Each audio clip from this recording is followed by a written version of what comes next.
How do you create something that's different than everyone else? You do it differently than everyone else. Here at Copeland Creative, we specialize in telling captivating stories of wild people, wild things, and wild places. We don't just capture the story, we immerse ourselves in it. We are a diverse, multi-talented media house based in North Georgia, and if you have a story that needs told, we want to help you tell it.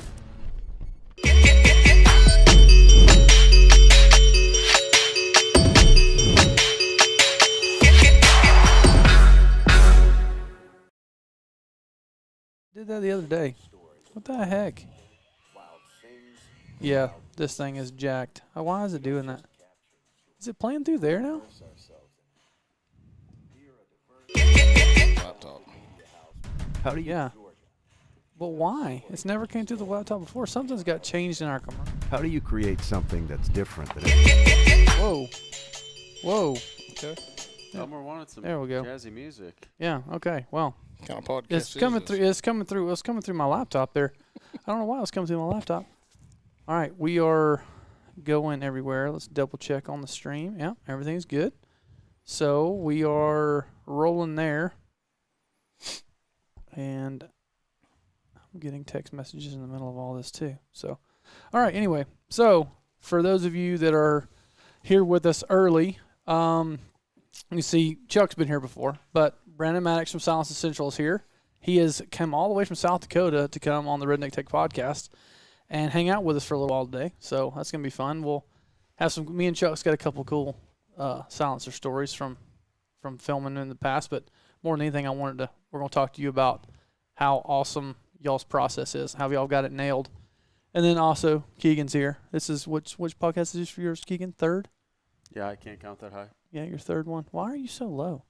You're low again. Talk to me again. I'm talking to you. Yeah, see, it's too far from your mouth again. You did it. Maybe You're it's doing your it. equipment. You're doing it again, dog. I literally didn't touch anything. There we go. Keegan's That sounds- back.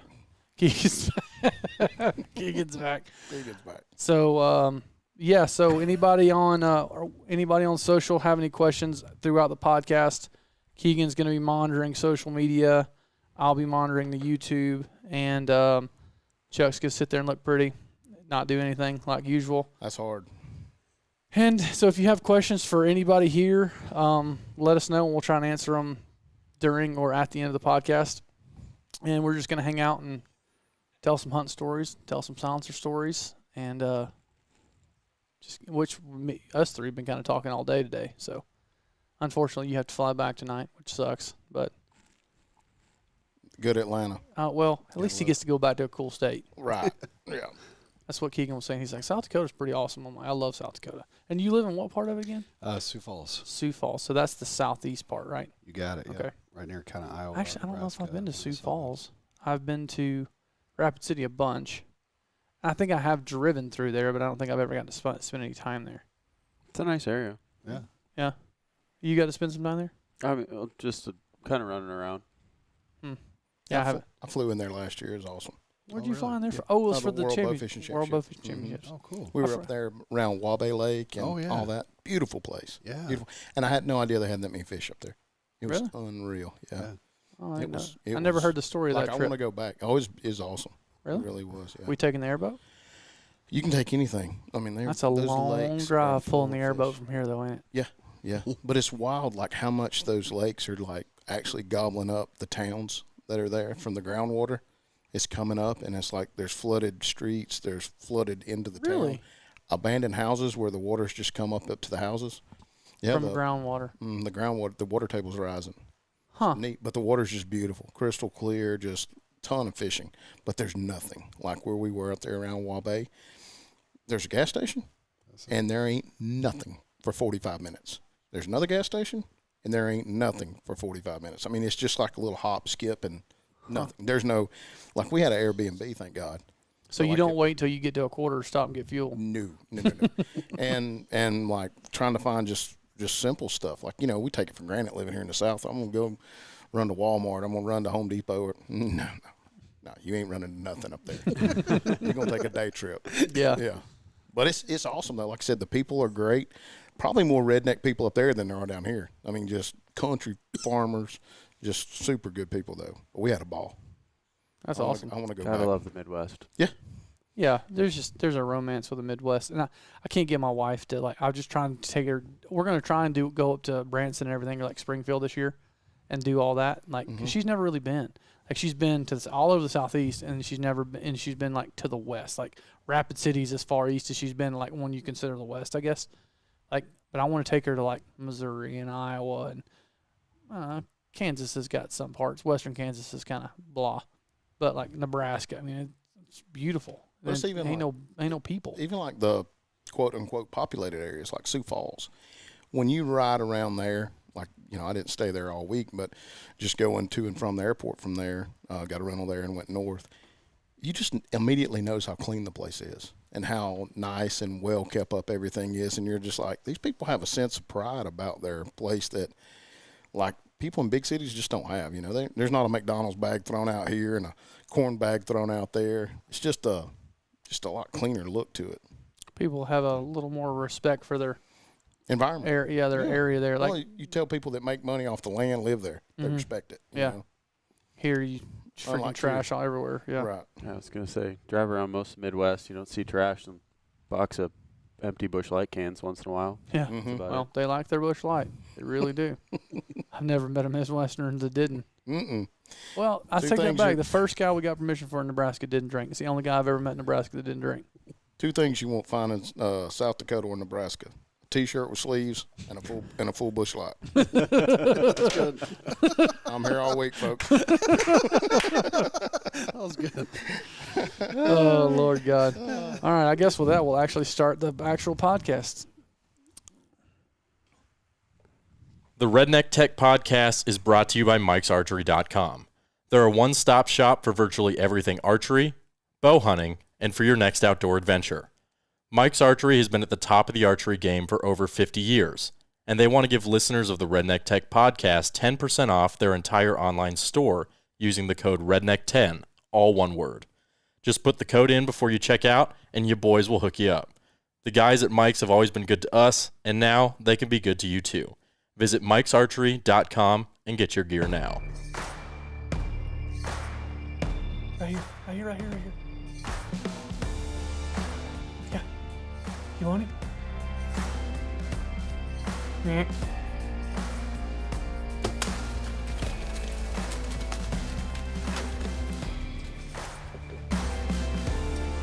All right, we are live, episode 147. We are here in the office, and we'll go around the table for those of you that aren't watching visually, but it is Chuck Belmore. He's been here before. New face, Brandon Maddox from Silencer Central, obviously myself, and then Keegan. We are going to do a cool podcast today. Brandon reached out a while back about wanting to talk about suppressors and the processes that Silencer Central has been nailing for 17 years now. Yeah. And out of our crew, Chuck is the kind of the authority on them. He knows more about it than anybody, so I figured he would be the best guy to be able to ask the right questions. And then I can talk from experience on how we've used them filming and how much we love them between Africa, which you just got back from, and hogs in Texas to predators and prairie dogs, which tells some stories. But I want you to introduce yourself. I won't do it justice, so kind of tell everybody who you are and where you're from and what we're here to do today. Sure. So Brandon Maddox, based in Sioux Falls, South Dakota. Founder, CEO of Silencer Central. Been doing it since 2005. We're licensed and have physical locations in all 42 states where suppressors are legal. Dang. And we've been working on simplifying the process for the last 17 years. Started out working gun shows, so mostly gun shows, sportsman shows, talking to people face to face and just kind of getting their feedback on the process and saying, hey, how can we make this easier based on their feedback real time as they're going through the process. So, based in Sioux Falls, but have locations in every state. People buy from us either at events, online, or over the phone, and then we ship it to their front door.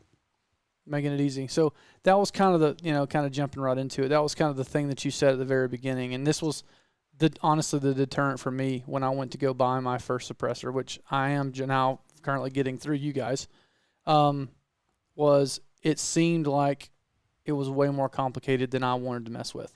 And you said the whole barrier to entry was the process. When you went to gun shows, the process of how to get your first suppressor or your first silencer, whatever you want to call it, is daunting. It's kind of like guys from the Southeast that want to go hunt out west in some, unit, and it takes points or a lottery and this, that, and the other. And it's like, that's confusing to me. Simplify the process. So that's kind of what you guys have been working on. Yeah, absolutely. It just, personally, as someone who had, bought them myself, I found the process to be difficult, confusing. My insight, too, was that a regular gun store is more set up from a business process perspective to help you pick out your firearm, do your background check, and you leave. It's sort of a single visit, single transaction. And if you look at the NFA process of buying a suppressor, a silencer, it's a little bit more involved. And it's difficult to walk into a business model that's set up for, in and out. You almost need someone that's set up like we have at Silencer Central, where it's a lot more back and forth and it's managed communication. And we have sort of your whole portfolio in front of us when we're talking to you, instead of, because the frustrating part for me as a consumer when I first, bought my first suppressor was there's typically one person at the gun store that's the point of contact for silencers. And inevitably he either wasn't in or I came the wrong day or he's on vacation. And when you have a process that's back and forth and there's a lot of stuff to do, it just didn't work. So the honest truth is I started Silencer Central to make the process easy for myself. And then once I did that, I realized there was a lot of other people too that were interested. Well, then because that's not what your technically your original line of work is. Your original line of work is you're a pharmacist. Yeah. Yep. So I keep my pharmacy license up in North Carolina, where I went to school, Florida, where I had my first job, and then South Dakota, where I live now. So he just wanted to establish that he's smarter than all of us at this table. No, I wouldn't say that. No, that wasn't really I hard. didn't want to say it anyway, but anyway. All right. I'm a plumber, by the way. I'm getting smarter by the minute.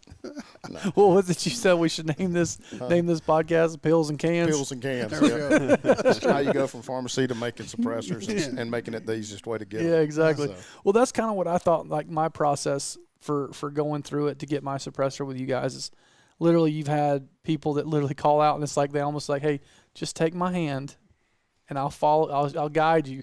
Yeah. I need you to sign this. This is what this means. This is what this means. Do this, call this, do this. And it's like, okay, I'm not in the words of Forrest Gump, I'm not a smart man, but they made it to where it's like, okay, guiding me through every piece of the process, and they'll tell you, this is what's going to happen next. This is what, you're going to get a call from here, or this is the ATF this, or this is the paperwork you're signing. It's like, for me to do that on my own, yeah, right.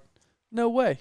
Right. Yeah, and I think it's something to bring up too that you did your paperwork while we were on a trip in Kansas. Mm-hmm. I literally sitting in my truck on my phone, looking at a remoted screen to where she was guiding me through how to do the process. This is where I need to sign this one, and I'm sitting in the parking lot of an RV store while we're getting supplies while we're on a hunt. With the customer service lady playing through the radio, and she could tell I was clueless. She's like, "Okay," she's like, "I know." She's like, "This is what everybody else does too. I understand. No, this is where you need to go. Do you see this? Yes. Okay, that's where you." And I'm like, thank God she's done this before, because if it was left up to me to my own devices to figure out which button to click, I'm lost. Yeah. It was awesome though. Like I said, by the time Ryan and I came back out of the store, you were done. Yeah. And that's super easy. Yeah. And I think that's, like you said before, I think that's the most intimidating thing that people run into is they don't know how, or if they know someone, that someone like I'll use my friends for example. They know I've got a ton of suppressors and I've always been around that kind of stuff. And they come to me and they say, hey, I want to get a suppressor. Well, then I have to send them to somebody else. Yeah, good point. Well, when I send them to somebody else, they don't know this guy's a friend of Chuck or who it is. It's like you said, they're looking for that in and out because there's 10 other people standing there. They don't have time to have that relationship because they're not worried about that one suppressor. They're worried about selling that box of ammo and those boots over there. And so with you guys, it's that intimate. We're here to sell you a suppressor and make it easy and painless. But like we said earlier, it's that process where you do it once. It's almost like going to the dentist. You're scared to death to go, but when you get done, you're like, well, heck, that wasn't that bad. Yeah. Mm-hmm. I made it a lot worse than it was. I built it up in my head. All right, I was dreading it.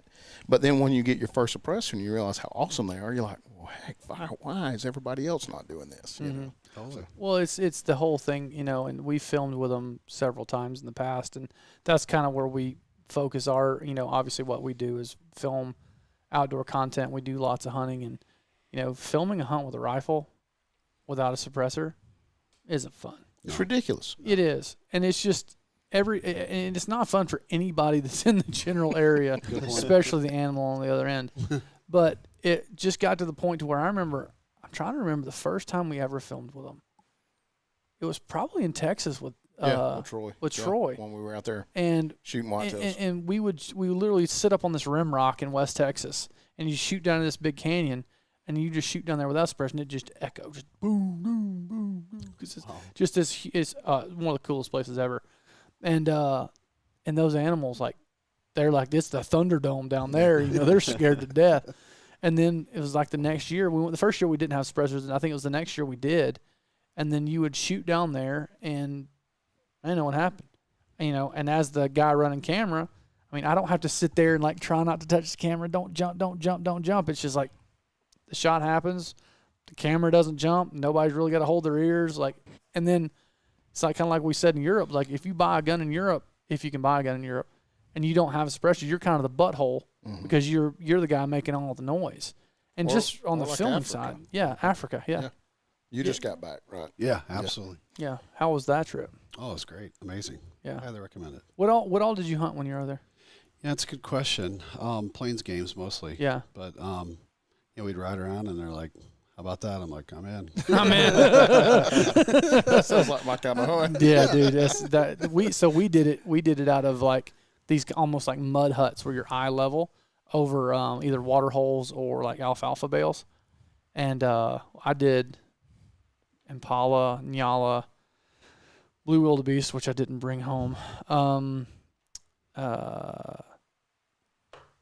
warthog, and then a jackal.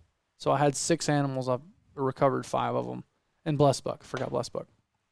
And that was one of the most fun hunts I've ever done. Yeah. And just you feel like you're on a different planet. You do. Because it's so much different than over here. Agreed. But those guys over there, like it's a killing trip. It ain't a hunt. Like there's so many animals and they manage them so well. And the reason they manage them so well is because of all the Westerners that come over there and hunt. And the money goes back into the resource. Yeah. That's a whole nother conversation we can have. But it's one of those deals to where everything over there is suppressed. Yes. Every gun they had was suppressed. And if you showed up without one, they'd just kind of look at you cross-eyed like, what are you doing? Because it's so much better for the hunting, the animals, the recoil, the sound, the everything. And when you go to filming, you know, that's kind of how we looked for everything through that lens of filming. It just makes the whole process more enjoyable. Totally. Yeah. I think that one additional insight for me there was like the professional hunter and the tracker, they could almost tell instantly by the sound of the shot when it hit. Yeah. It was a See, kill we've shot. talked about that. That's something I hadn't thought about. Slap. Yeah. Yep, they could tell. They're like, that's solid. You got a perfect hit there. They didn't just have to by look. the sound. Yes, just because that's all you could hear was you could hear the gun barely go off, but you could hear the impact. Without so the loud. suppressor, all you hear is Yeah, exactly. You're just swatting at the mosquitoes. Yeah. That's what it sounds like. Gosh, man. I've been beside, you know, especially like, you know, you go on a hunt and nothing ever happens like it's supposed to. Like you just set up right here and the deer's going to walk out. Like, no, they're going to walk out over here and I got to film across me and he's got to shoot and you're halfway down the muzzle and he goes off and you're just like, oh, you're just disoriented. Oh, it's not fun at all. But, you know, so what are some of the biggest hurdles you think you guys have fixed with the process? Yeah, good question. So probably the biggest hurdle is mailing it to your front door. I mean, I think you find a lot of people, I think even at lunch you were saying it's an hour and a half drive for you to find a local person that work with. So, you know, that's a benefit. That's more on the back end. You know, I would say like our entire business model has been focused on how do we make it easy. So a couple of the quick things we've done to make it easy. So we thread barrels, which may sound simple, but I just could kind of tell when guys are looking at a suppressor, they're like, I don't know who's going to thread the barrel. I don't know if I trust the local guy. And you could just tell there was this, and we said, hey, we'll do that. So we send an empty gun case. We pay the shipping FedEx ground to us. We thread it and ship it back to you. So wow, that's awesome. We do the barrel threading, which is nice. We create a free gun trust. A lot of local dealers will kind of discourage a trust because it kind of makes the process a little bit more probably confusing for the local dealer. So we find they kind of discourage it. So we try to sell people into, hey, we give it away free. And the benefit long-term is it allows you to share it with people that are 18 or older. And also it allows you to pick who gets it when you pass away. So there's some benefits there for the trust, and we do that free, so that makes it simpler. We let people pay while they wait, which is a big thing. We don't charge any interest. So if a guy says I only got $100, we say, hey, we'll take your $100. We'll start the process today, and as long as you pay for it when it's done, we're all happy. Yeah. Everybody's I think happy. you guys are the ones that do that. Yeah, as far as no, financing, because I noticed that on your website when I was doing some research on you guys. I'm like, well, that's awesome. You Yeah. know, because you start looking at some of the cans, you know, like the banished, the titanium cans. I mean, Yeah. they're expensive. Oh, yeah. It's a big purchase. Totally. Worth it, totally. But you start looking at a $900 or $1,000 purchase, Yeah. and it makes a world of difference for guys to be able to stretch that out. You know? Oh, yeah. Not that they're hiding it from their wives, but No, it's a may or lot may- easier to say. maybe. It's a lot easier to say, well, we're going to Cannot- take 100 here, yeah. 200 there, 300, instead of what's this $1,000 on the credit card? Yeah. You know? Cannot confirm or deny. Yeah. Right, exactly. Oh, babe, don't worry. That's a fee for this thing. It's recurring 12 months till I pay off $1,000. No big deal. Exactly. Yeah. And then the paperwork, we've got, we've worked with the ATF to get variances where we can do all the paperwork digitally. So basically we can, like, you know, as you witnessed, Yeah. you can do it where you can do DocuSign on the front end and the back end. Also, we worked out a process where you can do your fingerprints at home, not have to go see I the did sheriff. mine. I did mine at home. Yeah. Yeah. And then we scan them in and we'll have them digitally for you. If you decide to get another one, we have them on file. Oh, that's nice. So here's a good question. I wonder if anybody's asked this. How is it working with the ATF? You know, that's a good question. I think that probably 100% of the people listening hate the ATF. That's probably unanimous. You know, I took a different approach. I just, you know, my friend always says they have a monopoly on making the rules and a monopoly on interpreting the rules. Yeah. Which is true. 100%. So once you accept that, you know, I honestly have found them fairly adaptive to work with. It's just how you position it. You just say, hey, your main goal, from my understanding, is public safety. We're on board with that. We don't want anyone, you know, public safety issues. So if we can create a digital process that wasn't a part of the firearms laws in 68 when the Gun Control Act was created, or 34 when the, you know, National Firearms Act was created, if we can create a digital process that meets all the requirements you have and makes it easier for your people to inspect me, and it enhance public safety as far as checking and, you know, finding, tracing. And then the last step is, if it helps me and my customers, would you all be interested in entertaining that? And typically they'll say, yeah, let's talk. And I've had some of those talks last 4 months, and I've had some last 4 years.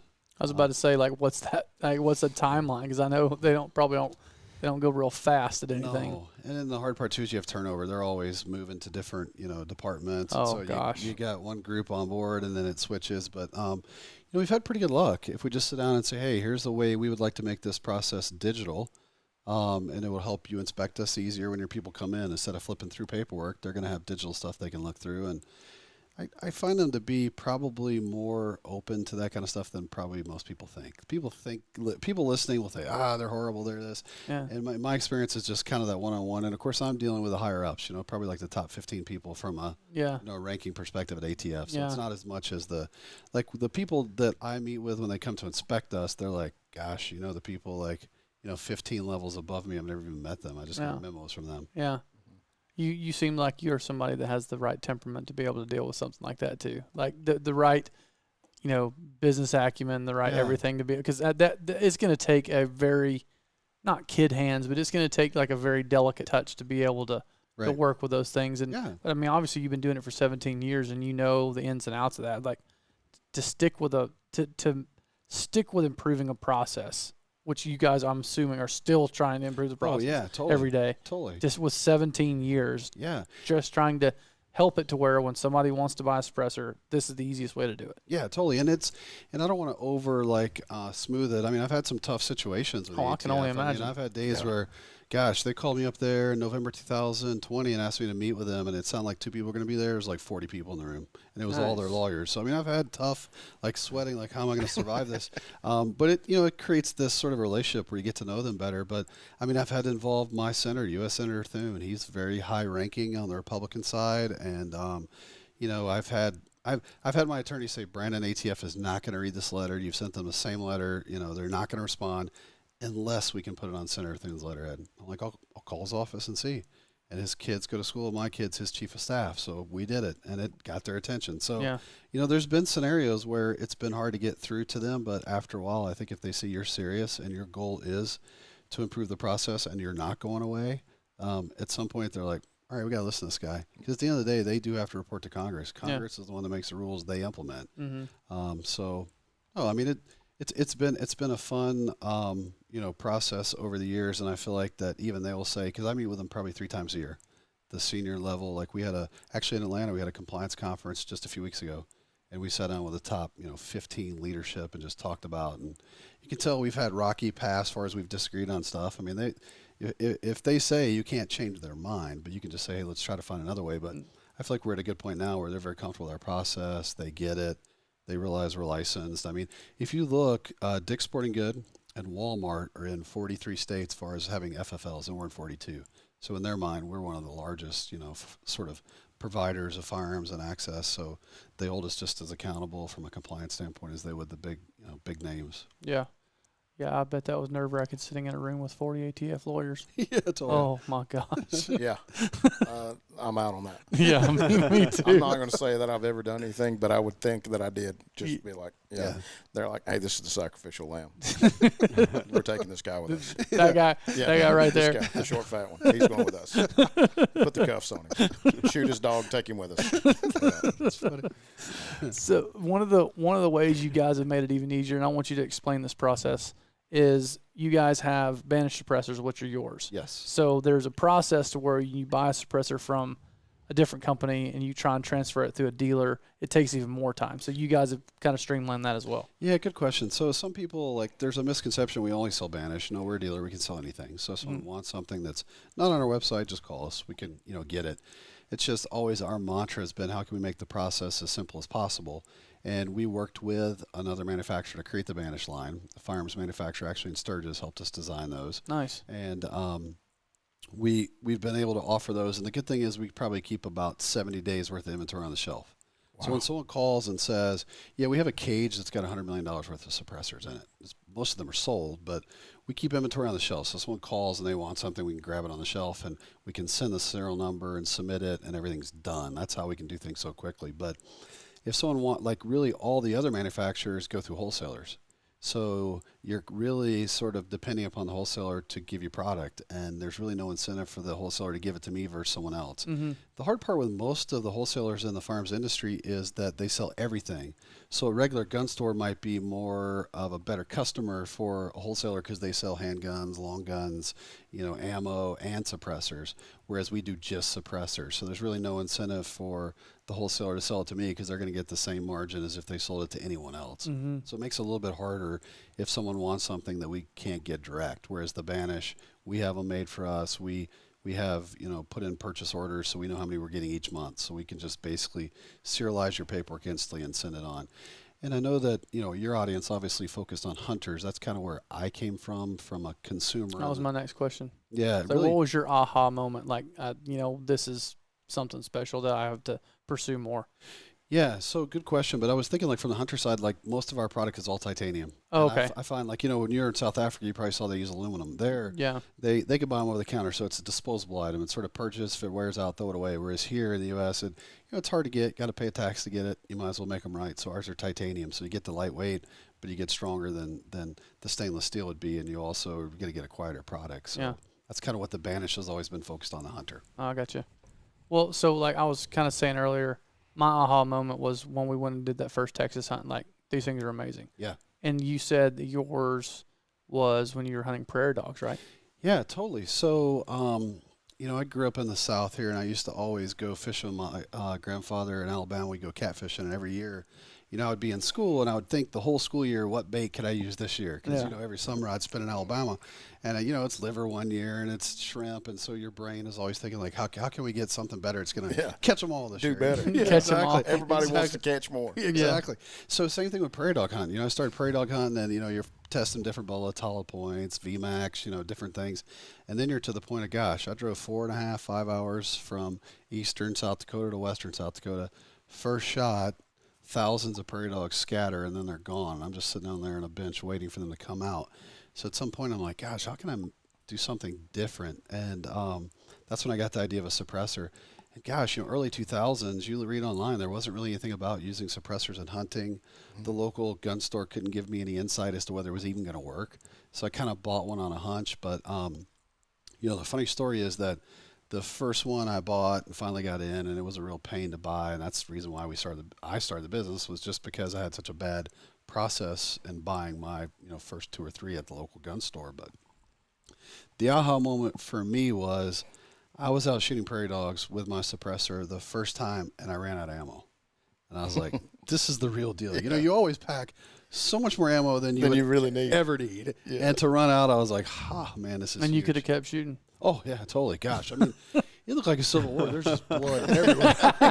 Totally. I bet I killed 400 or 500 that day. Oh, they were my just gosh. everywhere. I mean, great shots, too, where you hit one, and you can tell it's a hollow point, and part of the shrapnel catches his buddy. So you're like shooting 2 with 1 shot. Holy crap. That's cool. That's cool. That's the prairie dog hunt we need. That's what I'm saying. Holy crap. Sign me up for that. We got them 22-250s we need to That's what stretch I out. use. and Yeah, try. that's what Is I it use. 22-250? Yes, 100%. Yes. Because anything else, you were talking about 204 earlier, almost the wind will move it too much. Right. I had a 22 mag, a wind will move it too much. It's so windy. Or 17 moves it too much. So 22-250 is what I use. I say I was poor when I first started on a pharmacist salary, so I used a 223, reloads, full metal jackets.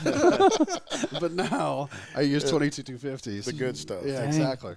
Well, dang, I don't know if we can go and shoot getting That's what I'm 22-250 ammo is kind of tough to get right Oh, now. I think I I can get don't you know. some. We'll probably have to find some ammo sponsors for that. Yeah. Yeah. That's going to be like a train car. 400 That's a freaking prairie bunch. dogs? Yeah, that's a lot. That's like That's that day awesome. we shot all them fish in Kentucky. We could just keep shooting. Yeah, there's very few times that you ever get to where you just go, I've had enough. And I've never hit that point. That's why I want to do a high volume dove hunt, because I just don't know if they say you'll stop. You're trying to but I find your just- limit. Yeah, I just want to be that guy that goes, you know what, boys, I've had enough. I think I'm gonna stay here and just relax, maybe have some cold drink, because that's never been me. I'm like, we get to kill something, I'm in. Boy, Well, it's 115 degrees, doesn't matter. I mean, we're gonna get to shoot. Yeah, totally. Yeah, so I'd love to be there the day that you finally said, "Yep, that was it. I had enough." 'cause I would gosh probably need darn, that's medical gonna be an attention. epic- Yeah. I'd probably need medical attention because I'm gonna hurt myself. Yeah. Yeah. Yeah. The only way he's gonna stop is if he's out of ammo, Yeah. or you physically cannot continue.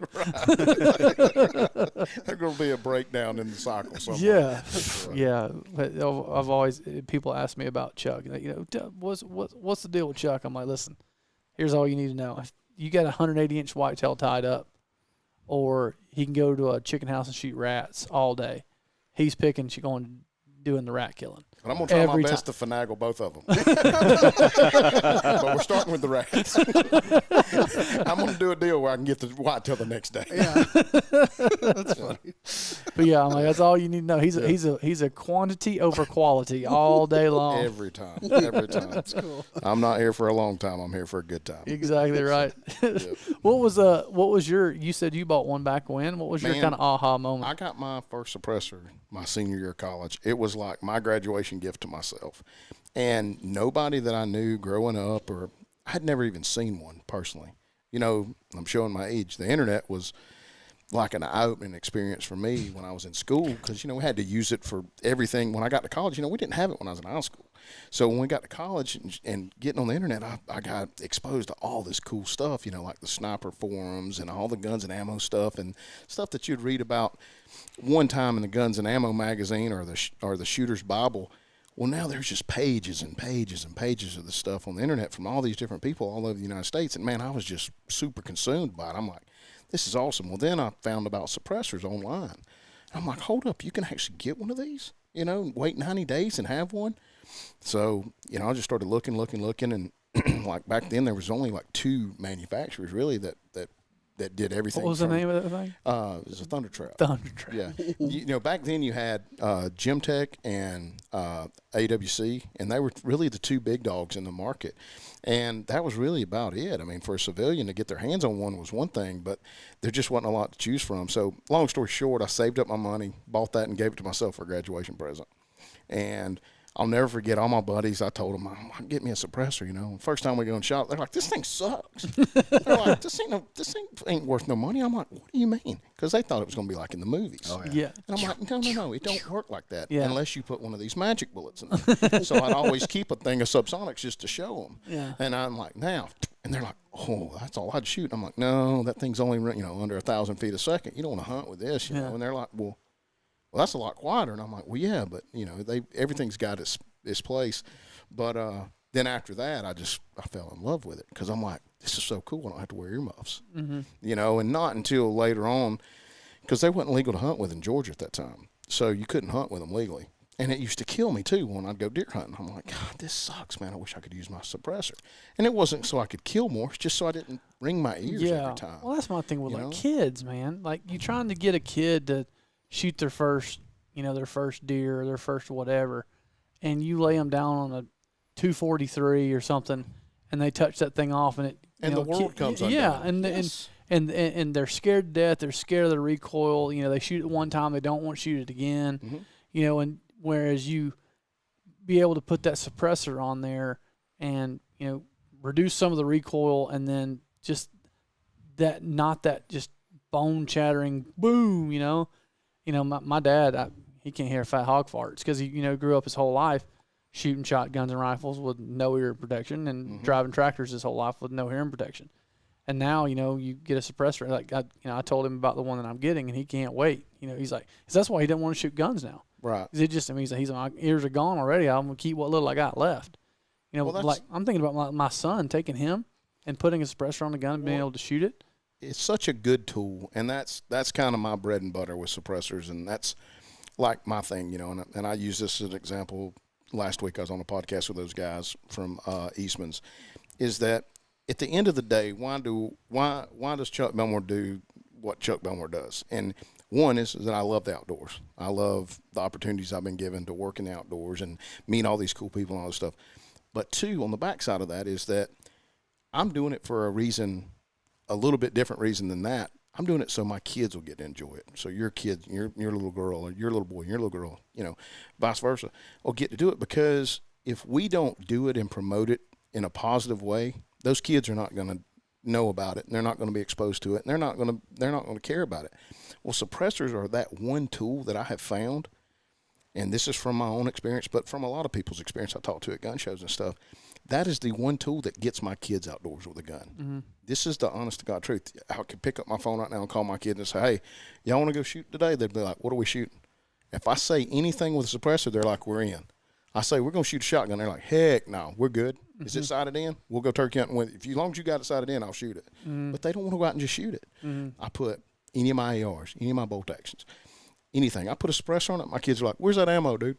Mm-hmm. They'll shoot the whole box. Mm-hmm. But if it doesn't have a suppressor on it, they don't want nothing to do with it. Yeah. And it's just that loud, it's just like, and I think we forget, being shooters, what it's like to hear the full, because I got 40% hearing damage on my left side from shooting my whole life without ear protection before suppressors.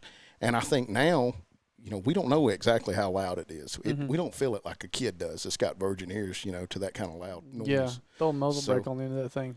Oh, gosh, yes. Like you said, it's disorienting. Yeah. I mean, you get sick to your stomach. I'll never forget, I had a Weatherby 3378, and no kidding, I can't tell you how many animals I let go because I was doing this. Trying to put my earplugs in or put my earmuffs on, and they step out of the chute, and I'm like, son of a... Set them down there, so I can hear again. Then when I hear something, I look, I'm like, oh, yeah. Son of a...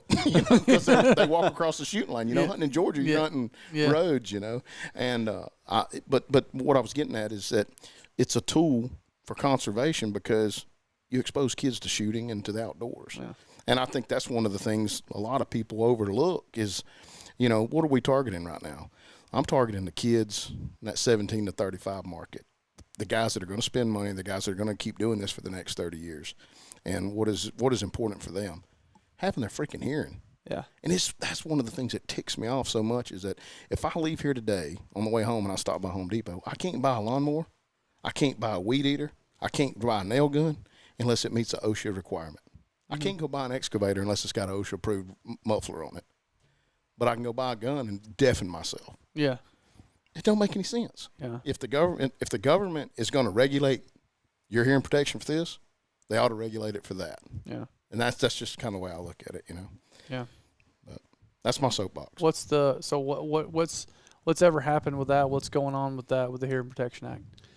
The challenge now is you got Democrats in the Senate, the House, and the presidency. Yeah. you pretty much have to have a 60% majority in the Senate, and also a majority in the House and the president to get it to go through. Oh, we don't have that. Yeah. Unfortunate. Yeah. So you've met a lot of coyote hunters that really like this too. Oh yeah, for sure, absolutely. Yeah, I love coyote hunting, golly. I haven't gotten to do it a ton, but that's something. That's another make it happen episode we want to do as a Western, just predator tour. Just Cool. get in the truck and drive around trying to shoot as many predators as we can. We got those 308s and those 22-250s we got to do that with. I'm in. You do a lot of predator hunting out there? You know, mostly still just prairie dogs. I Really? haven't done as much coyote. It just seems like kids got sports on in the winter, and Sounds it's like a little we. easier I know summer. who to call when we want to Yeah. go do the prairie dog show. I like Totally. it. Yeah. I'm in. Sounds like he likes to shoot stuff like we do. That's what I was going to say. Might be able to Absolutely. pull him back. We're running out of daylight. Sounds like the two of you. There's gonna be an ammo shortage in South Oh Dakota. no! No, prairie dog shortage. Yeah, That's it. I love it. They can make more ammo. yeah. Every day, old Yeah. game hog over there. It's whatever. I'm all about He it. tried not to. He's what was it? Was it Texas? Like I don't need to shoot that turkey. I need to be a game hog, but I really want to. Yeah, I'll try not to be. It's like suppression. I'm just trying to keep it down. I'm like, I don't want to kill it, but I want to bad. You know, That's fun. it's like good chuck, bad chuck. Yeah, I would think prairie dogs, predators, would probably be the top two things to be able to have that on, because coyotes aren't going to let you get away with shooting, and then prairie dogs aren't going to either. You know, we need to do it for that nutria thing too when we go down to Louisiana. Yeah, that'd be pretty cool. What caliber do you shoot those with? A lot of people use like 22s. Oh, you know, really? which, you Small know, calibers? Yeah. It's just because they're running on that mud flat, you know, Oh. and a lot of people use 12 gauges. Oh, well, But, America. I'd say the biggest thing for me would be the deer hunting and then shooting hogs at night. with Yeah. them. Oh, yeah. I didn't think about the hogs at suppressed. night. And the reason the suppressor works so good for that is, like we touched on earlier, they don't know where it come from. Yeah. You know, when that sonic boom off the bullet cracks, you know, it's bouncing off whatever's in between you and them. It's not definitely coming from where your location is. So a lot of times when you pull the trigger, another animal is sitting there that hadn't been hit. It's like, what the heck happened? Or like you'll see a lot of times on some of our shows when we're shooting hogs at night, if there's a group of hogs out in the field and the wood line's back here, that's why I'll shoot the one in the back. Because when you hear that hit them, the ones in the back think something in the woods is making the noise. Well, them other ones run towards you. So now you got a little bit longer, you know, shot time on the ones in the field. And without a suppressor, that didn't work. Because when you pull the trigger, nobody can hear nothing except the gunshot from the direction you come from. So they all run in the woods. So I would say, like, that's probably my favorite thing with them, is just because that's a lot of shooting, you know, and it's a lot of social hunting too, you know. Not a gentleman's sport like duck hunting by no means, but I'm just saying you're shoulder to shoulder with guys, you know, loaded up with high power rifles, and the suppressor makes a world of difference. And we touched on it earlier. It's like, you know, the funny thing is when you start shooting suppressors, you automatically become a suppressor snob. Yeah. And you don't mean to. It's just whenever you go hunt with someone that doesn't have one, you're like, as soon as you see them pull that gun out, you're like, you know, and you're like, hey, you got a suppressor for that thing? And they're like, no, I got one. It's coming, you know. I'm like, here, use my gun. Here. Or I'm over there getting one off another gun. Like, here, just go slot your gun in with this. And they're like, no, I'm okay. And I'm like, no, really. Well, you're not hunting with me unless you got one. And it's just, you know, there's no reason for you not to now. It just, it ruins you. It's just Yeah. one of those things. That, oh, I'm stepping on somebody's cord. It ruins you if you don't have one. And yeah, like you said, if you hunt with somebody that doesn't have one, you're just like, oh, I'm just gonna be miserable all night listening to this thing go off. Exactly. And like I said, you hate to be a snob about it, but at the same time, you're like, dude, I don't want my ears ringing tomorrow from you getting excited and swinging over here and pulling the trigger Yeah. on, you know, a 50-pound hog, and now I've lost, you know, I've got permanent hearing damage from it, and I got to hear my ears ring for 2 days. Yeah. Old tinnitus. Oh God, Tinnitus. mine already does that. You know, Really? I mean, yeah. All Dud's day, got- every day. Dud's It's got terrible. tinnitus really bad. Well, His mine's ears from waterfowling, though. You know, Yeah. you just Yeah, that's where mine's from Mhm. too. Yeah. Oh. No, you got tinnitus too? Oh, so bad. Really? Mhm. Well, heck, I guided for 2 years filming Yeah. and guiding in the duck blind. Yeah. Clients blasting away, get 12 guys shooting shotguns. Yep. It ain't good. No, it's not. And Oof. it's always the guys with the left side, you know, this guy, because you got your head tucked down like this shooting waterfowl. Yeah. So that's why your left ear gets such Well, a beat. unless you're left-handed and Well, correct, like I am. True story. Yeah. Wrong-handed. Right-handed. Correct. Left-handed, right-minded. Right-handed, wrong-minded. Like what I did there. Everybody hates me when they go to build me a bow or a gun. They're like, left-handed, come on, man, you're killing me. Which I'm right-eye dominant. I'm supposed to shoot right-handed, but I don't Just know. too if I dang could- stubborn. That is true. explains a lot. I am That that. explains a lot. Yeah. Yeah.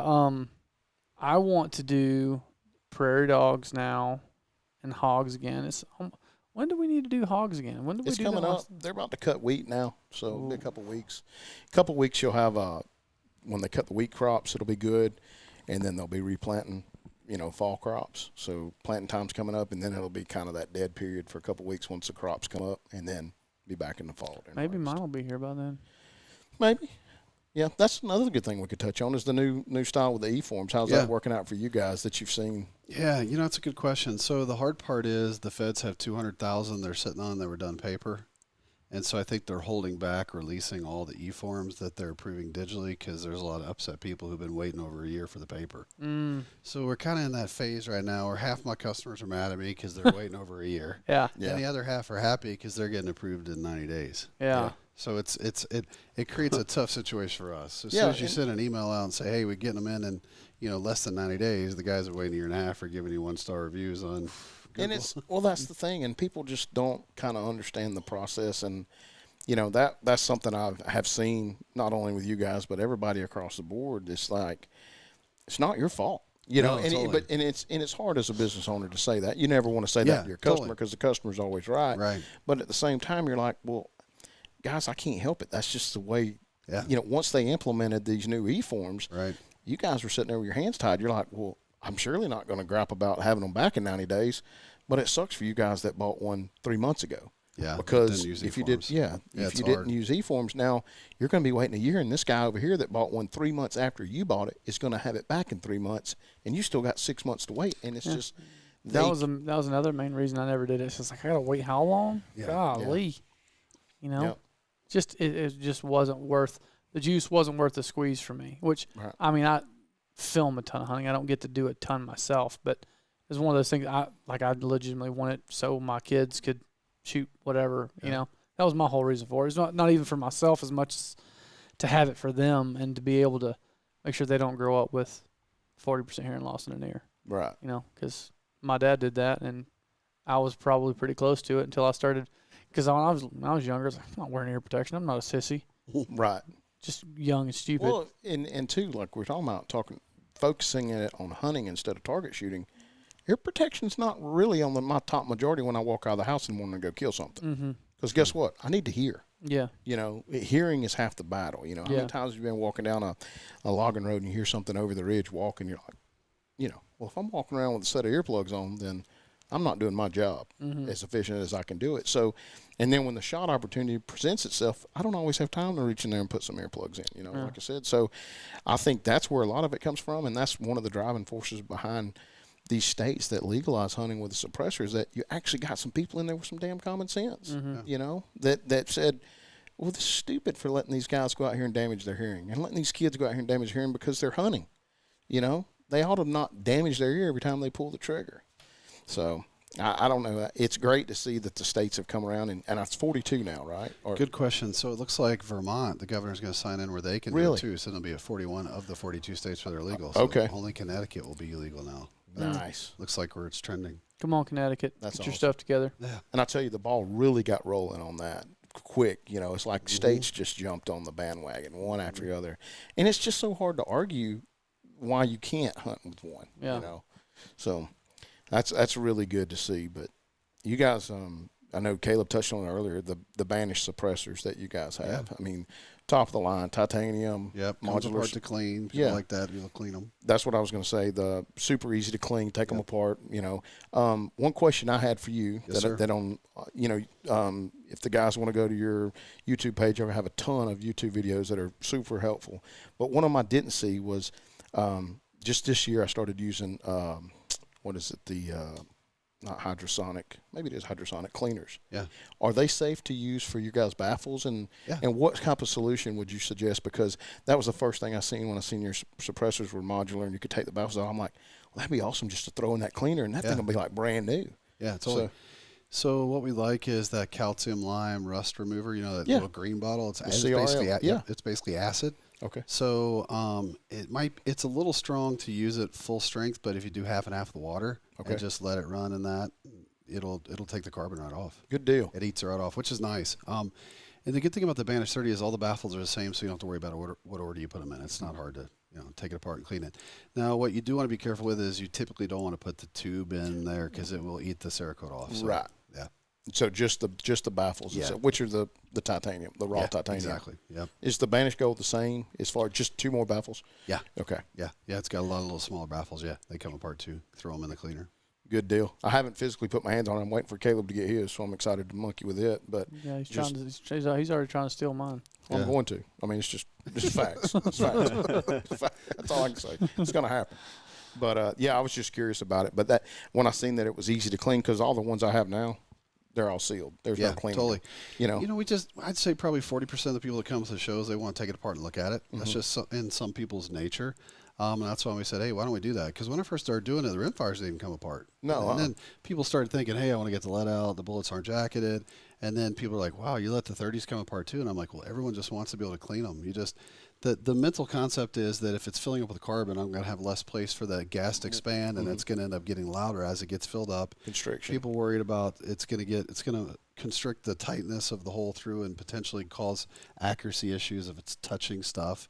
So the ability to come apart and clean is nice. That's another misconception that I had heard that maybe y'all can talk about, that suppressors would would hurt your accuracy.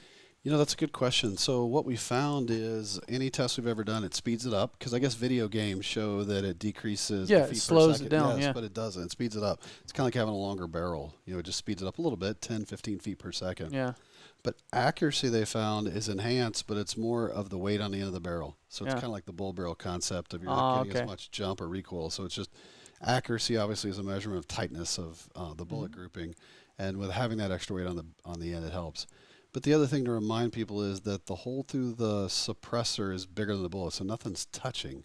So there's no way for it to really negatively enhance Yeah. accuracy. It just helps it by having that weight. How does it speed the bullet up then? Just like kind of having a longer barrel. Okay. Sometimes if you It's just cut got your- a longer for the push. Yep. You're going to have that explosion behind the bullet for a longer point of time, so it's going to receive more of that push out of the barrel. Huh. Yeah. Didn't ever think about it that way. And as far as the accuracy goes, layman terms here. This is the plumber speaking, and the hunter speaking. I think people are more accurate with a suppressor than they are without. Yeah, because they're And not flinch. flinching. Yeah. Exactly. Yeah. 100%. The extra weight, Yep. especially shooting at night, shooting hogs, varmints at night on a tripod, you have that extra weight on there. It's more stable. But I'm not worried about that loud jump. When it goes, I squeeze the trigger better. Like we said earlier, you hear that thump. You hear that sound hit the target. And I know this sounds cheesy and stupid, but, dude, that's like what gets me excited. I mean, really, like as a kid growing up shooting deer and, shooting coyotes and whatever, I never thought about, it'd be so cool if I could hear the bullet hit them. Well, then all of a sudden I start shooting suppressor, and I'm like, man, that's awesome. Did you hear that thing hit it? And I'm like, this is killer, Yeah. I love it now. It's I like love part of hearing it, I like- love hearing an arrow Yeah. thwack something. I mean, it's the same thing. Exactly. You don't think about it when you're out there target shooting, Yeah. but then when it really happens, you're like, oh, that was awesome. Yeah, but that tells you so much too. Like those pHs telling you whether or not it was a good hit or not. Yeah. It's the same thing with a bow. You can usually tell when a really good hit with a bow, whether, just by how it sounds That's the way. when it hits them. Mm-hmm. That's awesome. But I would argue that it makes the average Joe more accurate as far as, being comfortable and not recoil shy. And that's one thing we hadn't talked about is how much they reduce the recoil. It's good basically the best muzzle brake there is. Yeah. As far as taking I use it as an example on my 300 Win Mag. It makes it kick like a 243. Very similar to the feel. The sound is nothing to freak out about. But it's just the recoil. I mean, you stay in the scope, you see your shot, hit the animal, and when you start looking at follow-up shots, it's just so much quicker, especially when you're engaging multiple animals. When I had to sight in my 300 Win Mag without my suppressor, I had to shoot a whole box of shells out of it, 20 shells. Bless you, Lord. I felt like I'd been in a fight the next day. Mm-hmm. Oh, my whole left side was sore. Yeah. And every shot, I'm like, I just got to take it. If I got to know this thing's hitting, I just got to take this thing, and I'd squeeze, and it'd kick me out. Oh, God. Yeah. But and it kills me to know that you have to be miserable doing something you Oh, love. God, it was miserable. Because Yeah. somebody in a suit says, oh, no, I don't think he deserves that until we do a proper background check on Caleb Copeland. You should be able to call me up if you got a driver's license and you can walk in a store and buy a rifle. You should be able to walk in there and buy a suppressor today. Yeah. But you can't. So They should come with them. You know? True. True. well, you should just be able to buy them direct. Call up, call them up and say, hey, I want that one. Send it to me. Yeah. I'll overnight it to you. Another thing that I just earlier it came to mind when you mentioned you guys do the barrel threading. Yeah. From my experience, that is huge because this coming from someone that had a bad issue with barrel threading. Yeah. Had a local gunsmith, bought a new rifle. Didn't come with the barrel threaded, which is crazy. Nowadays a lot of guns come suppressor ready, but this was, wasn't. Take it to this guy, $125, threads the barrel. Well, I'm no machinist. Like I said, when I'm plumbing something, I'm not building a bomb. I got a 2-inch gap and some glue. If that baby's within 2 inches, we're good to go. Glue it up and stick her together. Well, sheetrock will hide anything. But I'm just kidding. His phone's going to start going off with homeowners calling. Exactly. Yeah. Is that why my house smells like sewage? But no. So I'm not really precise when it comes to measurements and machining. So just for my plumbing eyes to look at this threaded barrel, I'm like, that's a good job. Pay dude $125. Here we go. Next time I go to shoot pigs, I'm taking my new gun. Go out in the yard. I'm going to sight this baby in. Boom. I'm like, golly, this sounds like a tuning fork. What the heck? Oh, yeah. Nice little baffle strike right through the end of the barrel or through the end of the suppressor. Keep in mind, $1,100 suppressor. Now it's got a nice little keyhole through it. What the heck? Dude didn't square up the barrel when he threaded it. So basically he took the barrel, and when he threaded it, it was running uphill a little bit. So when I screwed the suppressor on, it was running like that. So when the bullet come out, it hit the top. Well, I called up Joe Gunsmith, and he's like, oh, no, man, that's solid. My work's solid. I'm like, no, player, this ain't solid. The only thing solid is I just spanked a $1,100 suppressor, because you did a shoddy job. Well, at that point, it's my word against his. But you guys being able to do that, it takes that out of it. We did find, honestly, that probably 99.9% of our warranty claims were what he just said. Yeah. Oh, so really? by us starting to thread, we got no warranty claims. Right. That's what I figured. They were all – because sometimes the hard part is the local gunsmith, they know better. So they call and say, hey, it was the silencer's fault. So that's when we said, hey, why don't we just start threading barrels? Yeah. Years ago, a lot of manufacturers would say if you didn't have it threaded by us, it's not warranted. We don't do that. But we just feel like it sounds like you should if 99% of yours.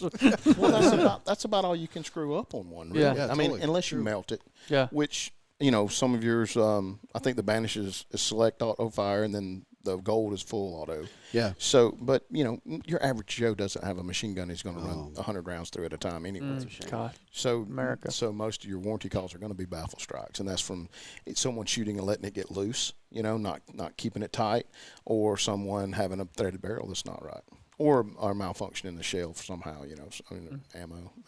So another interesting thing people don't think about is we have these wraps that you put on there on the actual suppressor. And what's cool is it keeps it cool to touch. So people worry about getting hot. If you get done hunting, you put it in your truck. I've seen some of those. Something. Yeah. But what's cool is we found ours, we tested the sound reduction, and it actually reduces the sound more. We put like a rubberized coating on there because when I would prairie dog shoot, they used to just kind of jump off. You'd shoot all day and they just start working their way off the end.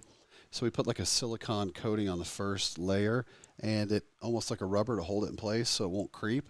But that also helped with sound reduction too. Cool. So it dropped another 3 or 4 decibels to have that, actual wrap. How much? on there. I mean, that's probably leads into another good question. Like, how much testing do y'all do on all your stuff? We do a lot of testing just because anytime we come up with a new model, just, test different designs. Sometimes you would think you've got the perfect design and then you just change 1 or 2 things. Like you might put maybe one less baffle so you have more open space in there between the shot and the first baffle. And sometimes removing a baffle make it quieter. So a lot of it is trial and error. But, the military standard is to sort of put a meter out from the right of the actual rifle. But then we also have another meter right by the ear so that we can test both because a lot of people are more interested in what's it at the ear. Yeah, I mean, Not necessarily, but no, we do a ton of. We have 3 engineers on staff. That's all they awesome. do. Yeah.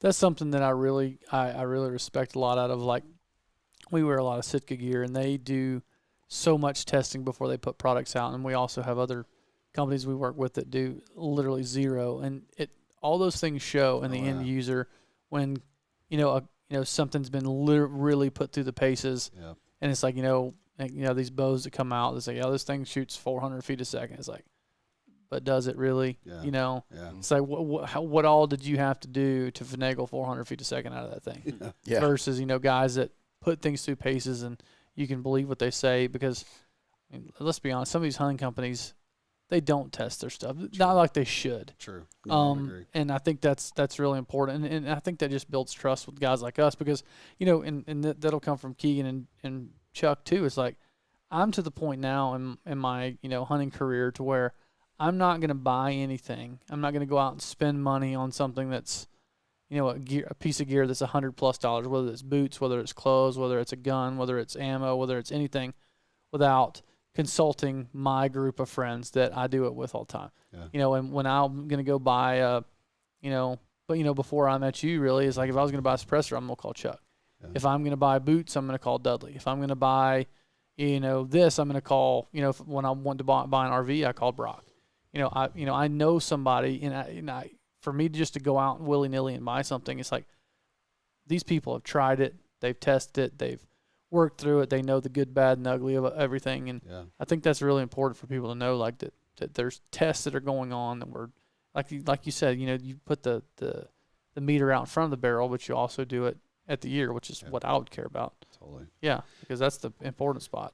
Because people laugh when I say if I've got a Remington Ultramag, they're like, why do you have a ROM? And that's just for testing. I mean, that's kind of like the highest end you hear people use in that 30 caliber range. So we always, you know, run a ton of rounds of something like that. Anything that's 30, anything that's a 30 millimeter can, we always run the, you know, the ROM on it a ton just to get that testing. Another thing we didn't mention that I think is sort of a misconception is people think that if they have a 30 cal silencer, they can only use it on their 30 cal rifle. But in reality, the guy who buys the 30 cal silencer uses it on everything, really. Everything in a centerfire. 223, 243, 270, 6.5, yep, 22, 250, everything. Just everything 30 caliber and under you can use it for. Correct. And I think that it became easier when... That was a question I had for you, actually, when I first wanted to buy one. Sorry, didn't mean to interrupt you. I think when I first started doing this, they were all stainless steel, and I think most people felt that's too heavy. No one wants to put a 30 cal suppressor on the end, but now, like if you look at the Banish 30, it's 100% titanium. So if you put that on a 22 250, it doesn't feel that heavy because it's so light titanium. But yeah, guys use it on everything. So they'll use it on, you know, 7mm, 270, 6.5, pretty much anything. That's why when you asked me which one I wanted, that's why I wanted that one. Just because, like, you know, I can, you know, use that on my 300 Win all the way down to my 300 Blackout to my 243, 22 250, everything. Totally. And then next you'll start buying caliber specific cans because you're like, your ear gets toned to that sound, and you're like, well, that's a little bit quieter than my 30 caliber can. And you're like, I want one of those 22, you know, 223 cans because it's a little bit quieter than that 30 caliber can. Yeah. And you know, you touched on a really great thing a minute ago when you were talking about testing it on a 300 ROM. You know, what people, the listeners, what I want them to remember is that sound is kind of like beauty's in the eye of the beholder. Sound is perception. You might hear something louder than I hear it, or vice. Keegan might hear something louder than I do. And when you're talking about cans, my experiences have been it's situational. A lot of times it's situational. You know, if we're in Texas, wide open fields, and I'm shooting a, you know, 308, it's going to sound so much quieter than if I'm in South Georgia shooting down a pine-lined road, you know, at night with a 308. And it's because the way that subsonic sound bounces off there. And I've hunted with guys, and they're like, golly, that can's loud. Well, then the next night we go somewhere else, and it's wide open fields, and they're like, what can did you put on? I'm like, the same one. They're like, oh, there ain't no way. That can's twice as quiet as it was last night. I'm like, there's no trees. You know, and so I think that's a lot of times a lot of the question guys get because they say, well, how quiet does it make it? Well, if you tell them, well, this one quiet is 34 decibels, and then the Pro's 36, and they're like, well, that is not that big a difference. And I go, oh, yes, it is. It's a ton of difference. And they're like, well, this one's a 32 decimal, and it's half the price of that 34. And I'm like, you better get the 34. And if you can get the 36, get the 36. And they're like, is it that big a difference? And I'm like, when you shoot them side by side, it's that big a difference. And, you know, and it's a great middle of the road or whatever, but that's one of the things that a lot of people ask me is like, what's the best can to get? And I tell them just like I do with the thermal. The best you can get is the best your budget will allow you to get. If you can get the highest decimal reduction, get it. If you can get the middle of the road, get it. But get you something, you know. Suppressor snob. I'm sorry. I'm sorry. Guilty, right? Guilty. I did it again. Oh, that's funny. Well, I got some in the safe I never even pull out because I'm just like, that's too loud. I like this one better. I'm like this one, and they just set it there, and I'm like, you'll get your turn one day, just not today. Yeah, one day, not today. Just not today, Grandpa. Yeah. Yeah. Well, we've been at this an hour, guys. Anything anybody else has got? We missed anything? Everything good? Where can everybody, if somebody's wanting to buy a suppressor and they want to do it with Silencer Central, how do they get a hold of y'all? Tell me all the places they can get a suppressor from you guys. Yeah, good question. So I think the best place is just do silencercentral.com. Just do a Google search for Silencer Central. Go to our website. The best really is call our sales guys. I mean, they're the ones that can tell you all the options, all the calibers you can cover. You can buy them online from our website. You can even pay for them there, where it'll let you pay while you wait kind of thing. Yeah. But it seems like people have a better experience. I just find that the guy that buys online complains because he doesn't have a point of contact internally. So now I'm just being that guy that says, hey, call the sales guys, because then something goes wrong, you can call Drew or Ryan or say, hey, what do I do Pretty here? sure Ryan was my guy. Oh, was he Ryan? Yeah, I think so. Yeah, Ryan's been there like 5 or 6 years with me. So we got about 35 guys that do the sales department, and they know this stuff inside and out. So That's awesome. I just find that people have a better connection with Silencer Talk to Central an if they actual talk to human them. being. Exactly. But you can buy it online. You can, we have like chat on our website where you can chat with people and talk to them about them. If you don't want to talk to somebody, buy them online, phone call. Of course, we're on, YouTube, Facebook, Instagram, Twitter, all the different social all the medias. places. Absolutely. So how many people do you have working at Silencer Central now? Yeah, it's a good question. So I have 42 locations, so I got 42 people there, and then we have about 130 in our main office in Sioux Falls. And then we have, different sort of influencers, thought leaders, people that we pay and work with. So That's what I was going to bring up. I know you work with Melissa Bachman. Yeah. I've seen her use your stuff a lot on the show. Yeah. Are y'all doing Pigman now? Yeah, absolutely. Yep. Yep. I seen a post yesterday with Pigman. with Bob Man himself. Yeah. And I was like, well, dang, because I just seen it yesterday. I Yeah. seen him tag you guys in a post, and I'm like, well, dang, he's Brian's working with him too. You got to hang out with him much? No, I've talked to a fair amount. Actually, he'll text me and call me. Yeah, he's the guy. He's a wild man. I know. And he told me that too when we first started. He ain't lying. Oh, we have a good time together. Oh, We have a ball. That's We good. filmed with Pig a couple times, and he's something else. Oh yeah, he'll text me if he's got a question. He doesn't mind. Oh no, no, he's a good one though. Yeah. I like Pig a lot. Oh yeah. No, he's a nut. that's Him fun. and Chuck have a good time. Oh yeah, I we bet. cut up.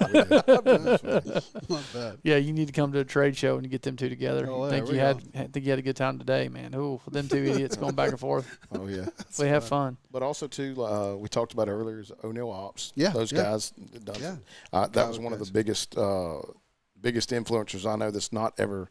You don't see on mainstream TV. Yeah, they're huge on social media. And, and on the web. I mean, they do a lot of stuff. And like I was telling you, I watched one of their reviews on one of your suppressors, and I was really impressed. Yeah, they nice showed guys. some of the South accuracy. Dakota. Yep. I mean, they showed some groups they shot with it, showed how to break it down and clean it, and I mean, it was spot on. But those guys. I mean, he's got his SOTs. Yep. FFL dealer. So that got a lot of credit for me when I watched him. And that just gives somebody else to be able to see what the products actually do, and they kill the crap out of codes too. Oh boy, I'm telling you. So they're all They about stack 'em killing. up. Yeah, I love watching their stuff. That's awesome. Well, you got anything, Keegan? Do we want to, since we've got Belmore on the podcast, you want to touch on the Make It Happen launch here? Yeah. How do you think that went? I think it went good. I've had nothing but positive. I hadn't had anything negative yet. Coming off the turkey reaping negativity we got, that was just. That's just kind We of the killed hot all thing. ours, just 100% traditional. Yeah, 100% hunting. But no, I've had nothing but good stuff. Biggest question I got is like, what are you doing shooting a 12 gauge? That's the biggest question I've got. Like, no kid, like 15 times. Really? But That's the only way to shoot them. But I've told everybody, I'm like, look, this is the first year Mossberg had that one, and they give it to us to use, so we put it through the test, and it did good. But next year they got the 20 gauge, the 940 20 gauge. Oh, really? Yeah. So Nice. I'm looking forward to that. Oh, I bet you are. That thing's gonna be light as a feather. Yeah. And this long. Yeah. So looking forward to that. But I think it did really well. I'm looking forward to the rest of the season. Keegan launched the second one online today, so I'm looking forward to getting home tonight and checking out everybody's comments on it. So it'll be good. And then we're going to probably do some hogs and or bow fishing this summer. Mm-hmm. And we hadn't even really started talking about what we're doing this fall yet.